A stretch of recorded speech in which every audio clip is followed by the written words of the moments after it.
Hey everybody, so this one here, what I'm doing tonight, I'm a couple days away from the Thousand Suns reveal previews that I've got in store. I'm working on this Monday night. I'm just going to patch together some replay videos.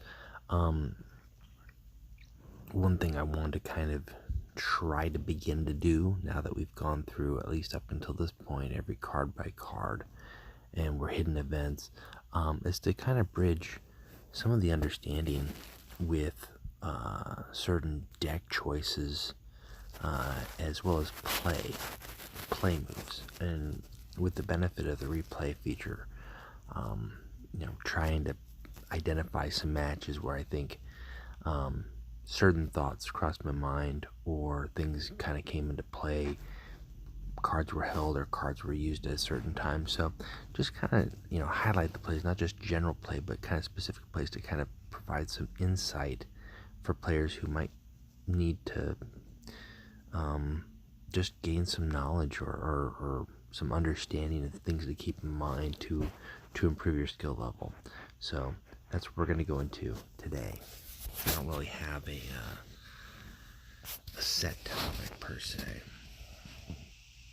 Okay, so first off, oops, wrong one here.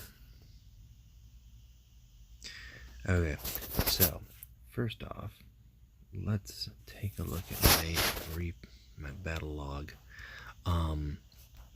One game I did save here, and I've got to remember as I play it, I'm probably going to be watching it.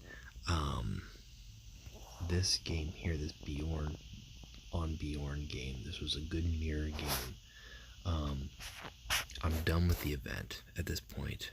If any games I play on at this point are just kind of patchy, and Bjorn is not a in-game warlord currently. He may be only an event warlord, or we may see him as the fourth warlord, but currently he's not a warlord for Space Wolves. So it's really more or less just kind of taking a look at Space Wolf versus Space Wolf play. Now, obviously I kind of want to have some cheaper cards in my starting hand, although those are both good cards. Now, Bjorn's ability is good.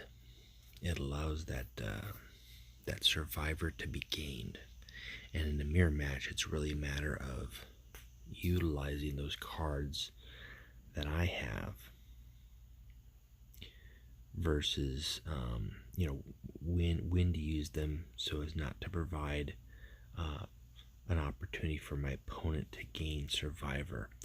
And then my opponent has to make the call to either mimic that, or they lack the skill and then they fall into that. So now here's a move here coming up. Now I can go 3-on-3, I can go 3-on-2, and then give him a survivor 2. What I'm actually going to do here is a little bit of a gamble, because I'm going to give him that, and if he takes the bait, he's going to gain survivor 2. That's fine.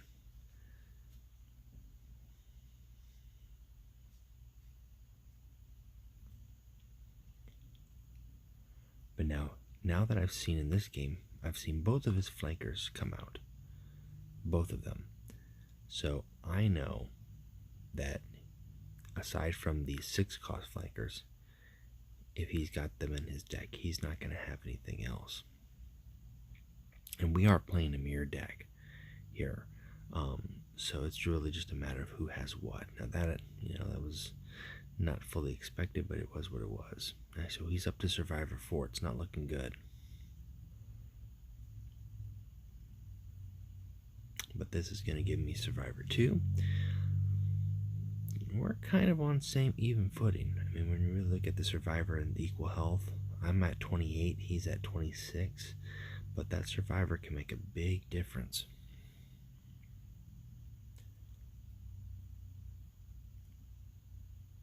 I thought we were doing a mirror. He must be playing Lone Wolf, and this deck I was playing was Ice Spirit, and Ice Spirit I think was really good. Lone Wolf is a good second deck, but Gunnarsson man, Gunnarsson's brutal. Once he hits the table, especially in a wolf-on-wolf game, I'm not just talking event, I think in general, man, it's rough. At that point, it's an uphill battle. And I get ward going here. I've got enough to heal, and I can scratch at him a little bit. I've got a ward wall. I actually passed on the scratching. I think I might have forgotten that. Just was excited to get that going. So now he's used both of his excoriation attacks. Can't target my guys, which means he has to take an extra damage. And then on top of that, now that deck, he's got 2 cards in his hand. He has no more area damage. I can build up a board with impunity, and I'm going to do that. And it's going to hurt. It's going to hurt a lot. But I'm still very mindful to keep only my ward units down. As long as they're warded, he can't scrape at him more and gain more survivor, which is going to just make it harder for him. That's a good late game play for him. But I've still got 3 cards in my hand. Plus, but this guy here, Halfdan Beldai, is nothing to scoff at for sure. And then if I can get those long fangs down, they are going to stick and just wrap up anything else that he's got. And now Beldai, the reason you attack with Beldai before you attack with anybody else is to crank up that heal. I could have dropped the gold stones up to his attack and then attacked again. Just in general, it's a safer thing to do. So he goes for the reach. He gets 3 cards, so now he is up in his hand to mine, but he gained no survivor from that whatsoever. I can't hit his wolves with my long fang. However, what I can do here at this point is I can still target him, and it's pretty much game over at this point. He knows it. It was just a good game, but it was a matter of knowing, okay, when to put my stuff down. And really a good example of how crazy Gunnarsson can swing the game for you, especially a wolf-on-wolf action. I mean, that's a hard hit. If they don't have their flankers, at that point they've exhausted their flankers, they don't have any other fast troops, then it's good luck removing that. So this one here, this is just a bot game. My Barban Falk running some adjustments, increase the deck to include a Beast of Fire. Right there, you see that in my opening hand. Love to see that. I've got 2 cards crucial to the Falk combos, and I just go into it. Now the Horus bot is predictable, but it's nothing to scoff at. He's gonna get going here, but this is just an example of how brutally crazy the Falk is. I'm going to show you against the bot here, and then I'll pull up another game against a player, maybe even 2 games against players. I've been playing Falk just in practice for a couple days, just because I really like Beast of Feyre, and I'm just throwing it in decks I like, and I've always liked the Falk deck. There we go. You got the escape vent. Got everything ready to go. We're going to whittle Horus down some.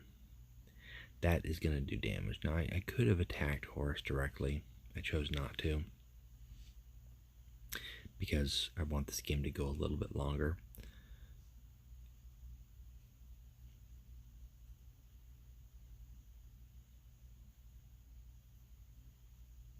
And we'll just clear the board of that C-Rec and force the bot to redeploy or do some other silliness. Oh, yes. And then having Contrador there, it's just ridiculous. Now that does suck when they get sneak attack, especially on a 4 attack health. But I've got that outflank thanks to Jubok, so I'm not going to complain. And then I'm just going to Falk up that Melgator, because why not? Do a little bit more damage. He went from 40 health to 13 in 2 turns, and I'm only down 4. Now, granted, it's bot mentality. It apparently had another C-Rec, but, gollies. Build up some base.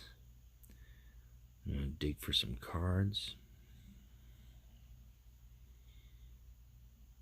I got another bitter end if I need to use it.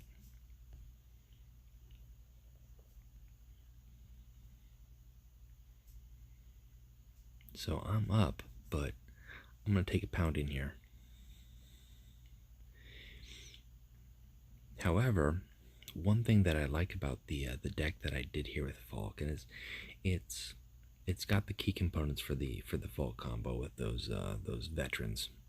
However, it's also got several what I prefer, my choices for the mid-range cards in the combo, as well as the Beast of Fire right now. So it has the same burst potential, but it also plays a better early to mid game, so you're not getting punished as badly if you don't have the pieces to your combo, and you can hold out a little bit longer. Now, obviously, there's a few different ways to do it, but you're not just relying now on the veterans to do the majority of the work. In this deck here, I've got a beasts, I've got firewalkers, I've got goldstone hunters, which are nothing to scoff at. For 4 energy, that's a 5 unstoppable, and if I've got 2 in hand, that's 10 unstoppable for 7 energy.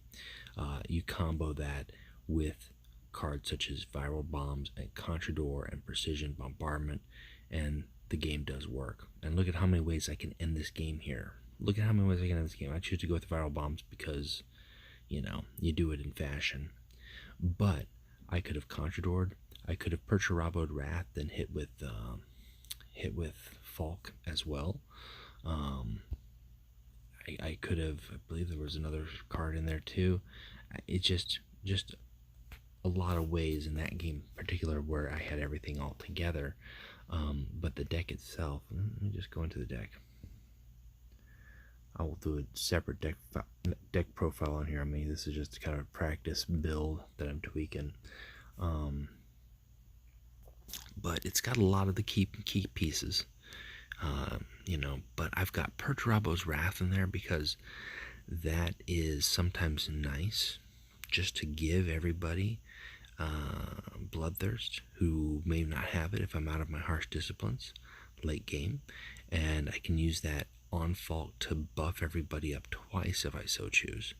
It's a 7 energy to do that combo, but then if I have enough troops on board, my troops are gaining +4 as well as Bloodthirst. So if they've got additional health to survive their first run, they're doing an additional +4 plus whatever their attack is, which is kind of a little clutch. Ramare, so long as there's no Joker companies, he can put out some damage. Asteroid Belt helps you get up to that 5 energy, 6 energy cushion. Now you notice I don't have any major closers. I don't need them. The burst damage here is really what does the work. It's all early and it's all cheap. The bitter end buys me time. I only need 1 viral bombs because when I use it, I'm at a position where I should have more health than the opponent, or I'm going to viral bomb my veterans and pump them up, maybe a couple more just to nix out the game. And then you've got your basic pieces here as well. Like I said, Escape Vent, Lactitio, Harsh Discipline.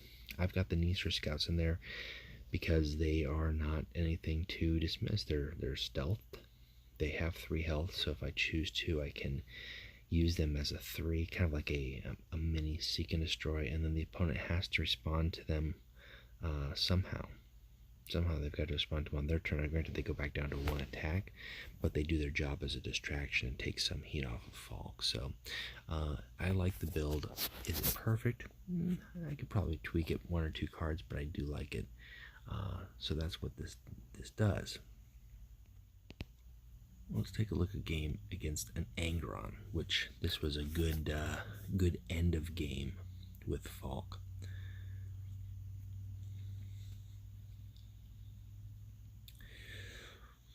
Now, as you can imagine,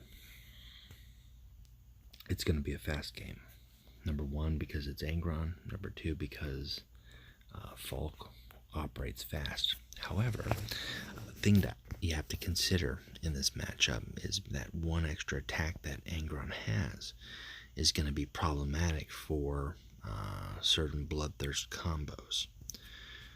So what I'm looking for in this one is really to do enough damage to drive him down quickly, like you normally would, but also time it so that I can get the most out of my guys. Now I've got 2 vets, which is great. Good to get those out there early. Surprisingly, he has a Jubok here. I'm just going to let him take stuff. It might bite me, but he knows what I have. If he's seen Falk and he's an experienced player, and I don't know if Skydrive is or not, but he should know what's coming. And the great thing about Jubok against this deck, I mean, yeah, there's pieces here that would hurt badly. I would hate for them to get a Contrador on me, or a Goldstone, but they're not. The pieces are not as powerful as the sum of the whole. It's going to take him several turns as well as luck to get the cards that he can get, and he's not going to get my vets because I had both of them in my hand. He's not going to get Harsh Discipline, and if he does, it's not going to do him any good as a Angron player. Now, one thing to keep in mind here, you'll see that I did, is I used Falk's ability and then dropped Troop, and that took a little bit of memory and practice to remember that I have to do that, because what habitually I tend to put my troops on board and then attack unless I'm Karn. So in this one here, all right, so now he's at 5. It's getting dangerous. He's got Survivor. Doing it again.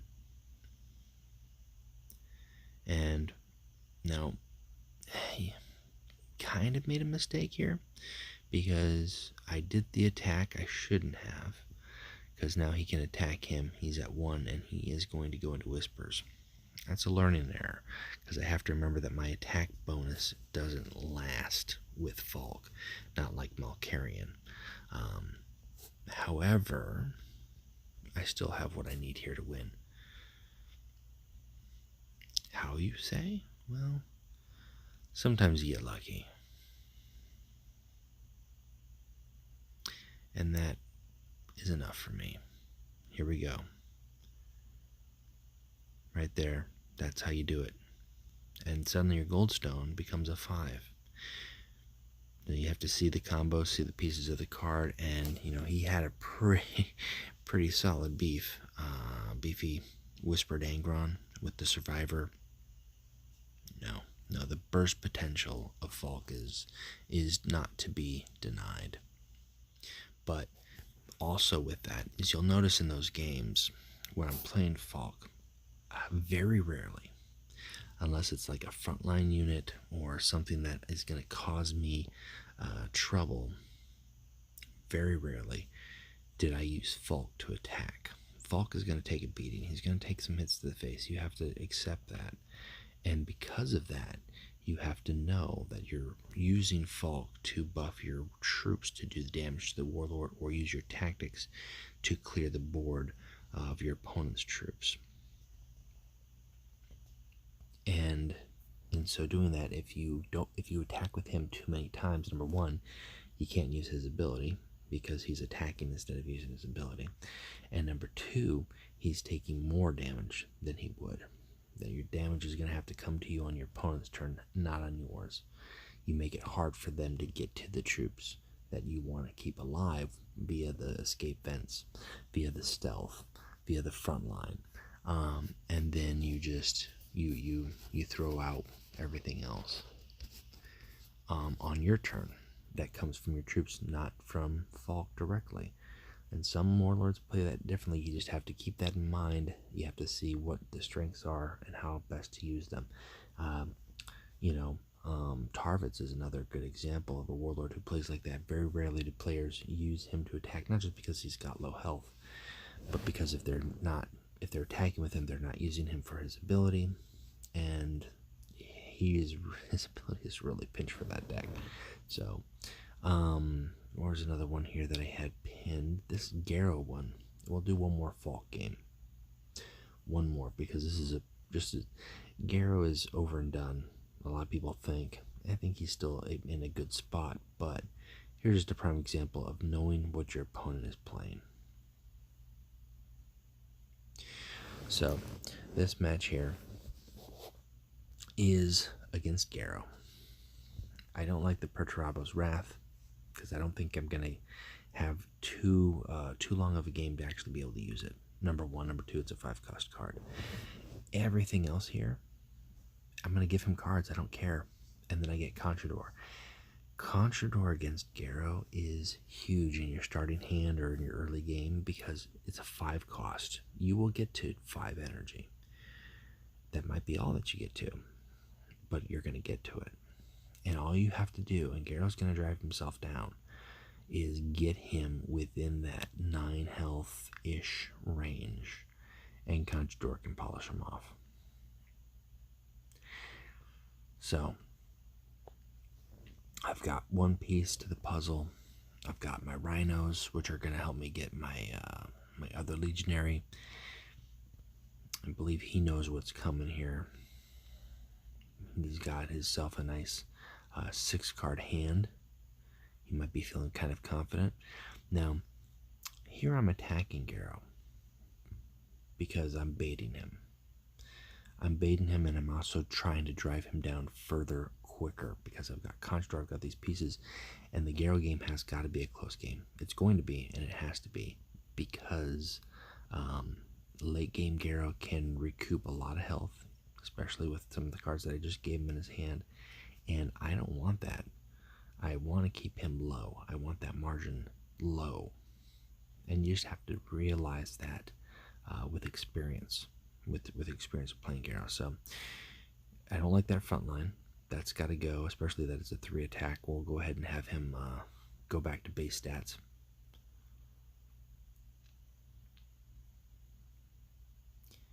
And we'll clear those out because I like to make him force on my troops. He's going to be able to do it, not a big deal. Now the Wall of Bodies was an interesting choice here, and I don't think this was a challenge game. This was in practice, but the way he was playing and what he was putting out there didn't seem like he was trying to do a challenge. He definitely didn't do the challenge greeting. So I took it as a normal game, but the Wall of Bodies was a surprise. And here I was kind of debating what best to do. And I figured, okay, I'll bait him. He'll have to go after my stealth guys. We'll pump up the Wall of Bodies. We'll deal with the Wall of Bodies on the next turn. Now, he's got enough cards in hand to truly do lethal. That's not to be underestimated. I mean, if he had Vengeance, Goldstone, he could put it up there. And obviously he's thinking, all right, I've got this Stealth Walker and whatever else I've got coming at me. It's not going to do enough.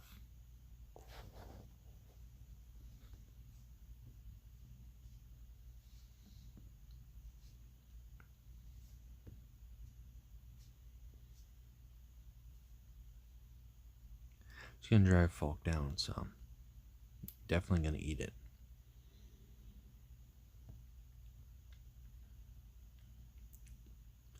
And I think he knows that he's within lethal range, so he can't just attack me. That was a smart move to heal up. However, the front line, not going to save him. And especially with the combination of the Goldstone Hunters, who I can make it 5, if I so chose, as well as that.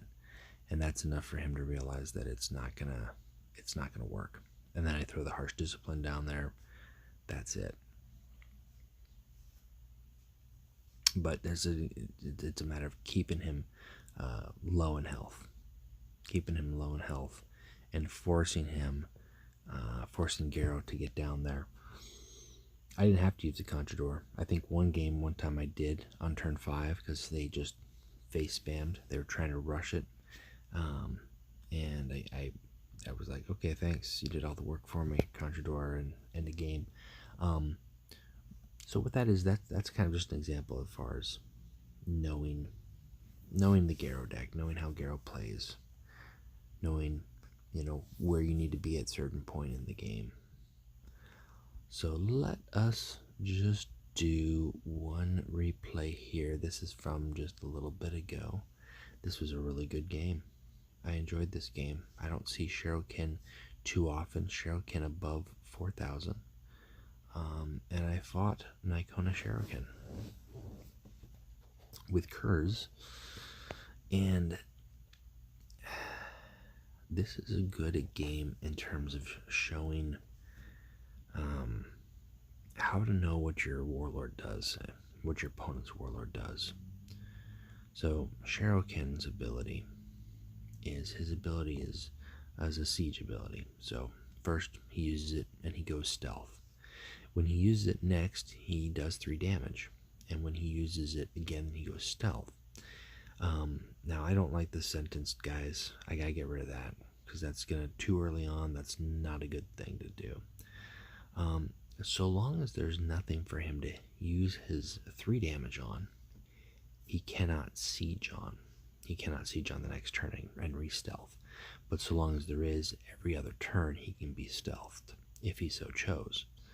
I'm going to push him on the Beast of Fyra. It's 5 energy. If he's got a flanker, he's going to have to burn it here, which is great. Because, and he does, because my deck is kind of a heavy stealth deck. So if he's burning his anti-stealth flankers that early, that's 1 down I don't have to worry about later. And we're going to get the Mercy and Forgiveness on here. Now the thing with Mercy and Forgiveness, as a Curze player, it's a great card to get early. That's great, but I don't use it if I don't have to early. Because if you have it and you're using it too often too early, you actually wear your health down to the point where you might not make that 10 energy. You need that 10 energy for your madness, because that's really the saving grace. That's the way to duck out. That's the way to prolong a game.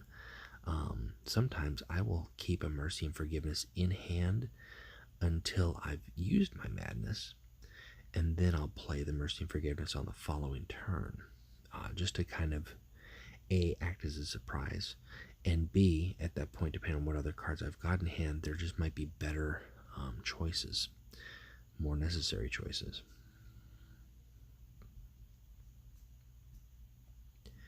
And I've been playing Curze now. This will be the 2nd month. At the end of this month, I will be changing out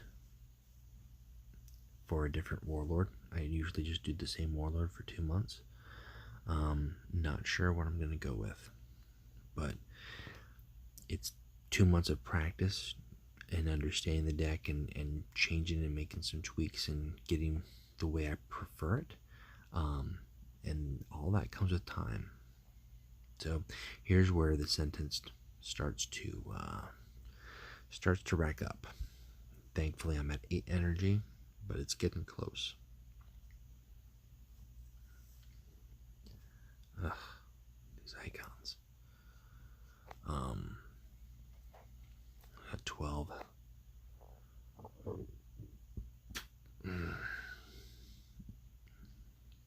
Now, I could have put the goldstones and then the firewalkers, but I chose just to do straight 6 and use my power to drop his health to keep that margin low, as well as to keep those goldstone hunters for late game.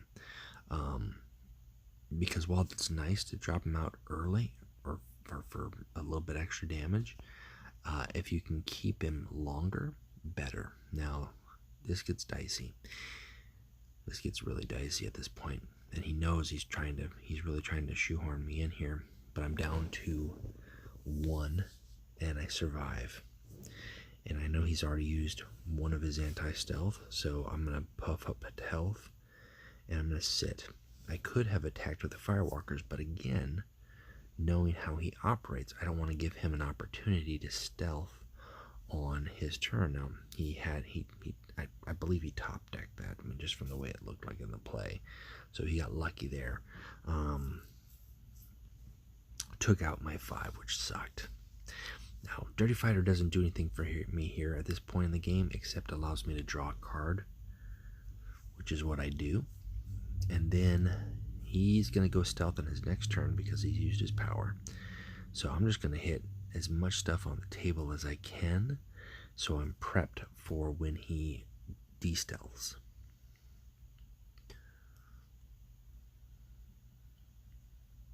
And now because everything's stealth, I'm vulnerable. I don't like being vulnerable. However, he's used both of his flankers. So unless he's got a lot of direct damage with a 1 or 2 card combo, I should be safe.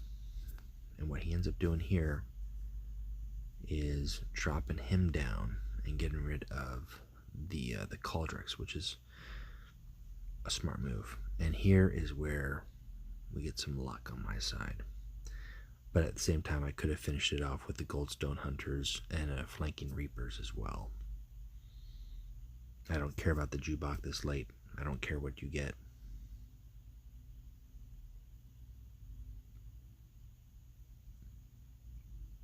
Boom. A little bit of luck. And then the Goldstones for follow-up.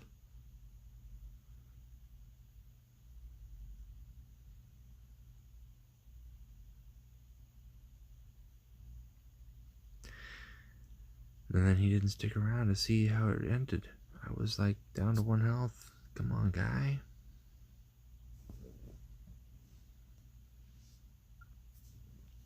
So that's just knowing the deck that you're facing. Knowing Raven Guard. Knowing what they do. Understanding how to play around that. You can't just drop cards.